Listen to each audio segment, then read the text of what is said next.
जय शिव शंभु, जय सदाशिव। श्रावण मास महात्म्य कथा श्रृंखला अध्याय 27। भगवान श्री सदाशिव ने कहा, हे सनत कुमार, अब मैं श्रावण मास में कर्क तथा सिंह संक्रांति में जो कुछ कार्य होता है वह तुम्हें बतलाऊंगा। कर्क संक्रांति से सिंह की संक्रांति आने तक सब नदियां रजस्वला हो जाती हैं। उस काल में उन नदियों में स्नान नहीं करना चाहिए। समुद्र में गिरने वाली नदियों में स्नान करने से कोई दोष नहीं होता। कुछ मुनियों का कहना है कि संक्रांति कर्क से दक्षिण दिशा स्थित भगवान अगस्त्य के उदय काल तक नदियां सूख जाती हैं। वह अल्प जल वाली छोटी नदियां तब तक रजस्वला रहती हैं। अपने आप जिन नदियों की गति बहाव 8000 धनुष यानी 32 हाथ न हो, उन नदियों में वर्षा ऋतु में 10 दिन तक स्नान नहीं करना चाहिए। कर्क संक्रांति के आरंभ में बड़ी नदियां रजस्वला हो जाती हैं। जैसे स्त्रियां 3 दिन तक अपवित्र रहकर चौथे दिन पवित्र होती हैं, वैसे ही महानदियां भी 3 दिन तक अपवित्र रहकर चौथे दिन पवित्र होती हैं। अब मैं उन नदियों का वर्णन करूंगा, तुम ध्यान पूर्वक सुनो। गोदावरी, भागीरथी, तुंगभद्रा, वेणिका, तापी और पयोष्णी, यह 6 महानदियां विंध्य पर्वत के दक्षिण में बहती हैं। भागीरथी, नर्मदा, यमुना, सरस्वती, विशोका तथा वित्सता, यह 6 महानदियां विंध्य पर्वत के ऊपर बहती हैं। 12 महानदियां देवर्षि क्षेत्र से प्रादुर्भूत हैं। देविका, कावेरी, वंजरा और कृष्णा, यह 4 नदियां कर्क संक्रांति हो जाने पर एक दिन रजस्वला होती हैं। कर्क संक्रांति से 3 दिन गौतमी नदी रजस्वला होती है। चंद्रभागा, समीर सिंधु, सरयू, नर्मदा, गंगा, यमुना, पलक्ष धारा और सरस्वती, यह 9 नदियां एवं नद नामक सुविख्यात शोण, सिंधु, हिरण्य, कोकिल, अर्हित, घगर, शत्रुद, यह 7 पवित्र रहती हैं। यह रजस्वला नहीं होती। धर्म, द्रवा, गंगा, यमुना तथा सरस्वती, यह सब काल में गुप्त रजोदोष वाली होती हैं। यह सदा ही पवित्र हैं। जो नदी तट निवासी हैं उन्हें रजस्वला जन्य पाप नहीं लगता। रजोदृष्ट जल भी गंगा जल के मिलने से पवित्र हो जाता है। बकरी, गो, भैंस, प्रसूता स्त्री और भूमि में नवीन जल, यह 10 रातों के पश्चात शुद्ध होते हैं। यहाँ पर कूप और बावली न हो, वहाँ पर नदी का जल अमृत तुल्य है।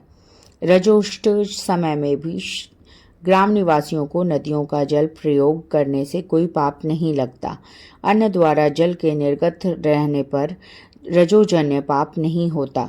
श्रावणी उत्सर्ग, प्रातः स्नान, विपत्ति, चंद्र ग्रहण और सूर्य ग्रहण के समय रजोदोष नहीं होता। अब मैं सिंह संक्रांति पर गोप्रसव के फल को बतलाऊंगा। सिंह के हो जाने पर जिसकी गो ब्याही हो, उसकी 1 मास के अंदर निश्चय ही मृत्यु हो जाती है। उस समय की गो प्रसव शांति अब मैं तुम्हें बतलाऊंगा, जिसके करने से मनुष्य सुखी हो जाता है। उस समय में ब्याही गो ही ब्राह्मण को दान करनी चाहिए। पीली सरसों और शुद्ध गोघृत द्वारा होम कराना चाहिए। श्री सूक्त या शांति द्वारा स्नान करना चाहिए। घी और तिल की 1008 आहुतियां देनी चाहिए। उपवास करके ब्राह्मण को निश्चित दक्षिणा देनी चाहिए। सिंह राशि में सूर्य के आने पर गो ब्याही हो तो निश्चित ही कोई अनिष्ट होगा। उसकी शांति के लिए यह उपाय करना चाहिए। अस्याम इस सूक्त से तथा तदक्षिणों इस मंत्र से तिल घी द्वारा 108 होम करने चाहिए। मृत्युंजय विधान द्वारा 10,000 हवन करने चाहिए। ऐसा करने से मनुष्य को किसी प्रकार का भय नहीं सताता।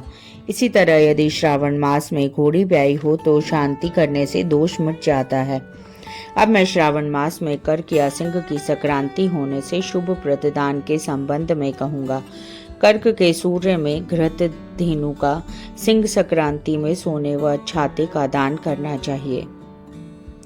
श्रावण मास में भगवान श्रीधर की प्रीति के लिए साधक को घृत कुंभ, घृत धेनु तथा फलों का दान करना चाहिए। मेरे संतोष के लिए इस महीने में अन्य दान भी करने चाहिए। अन्य महीनों की अपेक्षा इस महीने में किया गया दान अक्षय फल देने वाला होता है। मुझे इस महीने से अधिक प्रिय महीना कोई नहीं। मैं श्रावण मास के आने की प्रतीक्षा करता रहता हूँ। जो इस महीने में व्रत करेगा वह विशेष रूप से मेरी कृपा का पात्र रहेगा, क्योंकि ब्राह्मणों का राजा चंद्रमा और प्रत्यक्ष देवता सूर्य है। यह दोनों मेरे नेत्र हैं, अतः उसकी संक्रांति संज्ञा, कर्क संज्ञा तथा सिंह संज्ञा हुई। इससे अधिक महात्म्य और क्या कह सकता हूँ। जो 12 महीनों के स्नान का फल प्राप्त होता है और जो मनुष्य श्रावण मास में प्रातः उठकर स्नान नहीं करता, उसके 12 महीने में किए गए सभी काम व्यर्थ हो जाते हैं।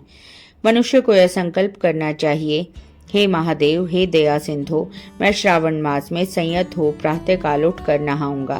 प्रभु, आप मेरा यह कार्य निर्विघ्न पूरा कर देवें। मनुष्य को चाहिए स्नान करे, शिव पूजा करे और श्रावण मास का महात्म्य तथा कथा भक्ति से पूरे महीने तक सुनता रहे। इस तरह कृष्ण आदि महीना लिखा है, पर सावन महीना शुक्ल आदि अभिष्ट है। श्रावण मास का महात्म्य कौन वर्णन कर सकता है। इस सावन महीने के व्रत के प्रताप से 7 प्रकार की जो वंदनाएं कही गई हैं, उनको भी पुत्र की प्राप्ति हो जाती है।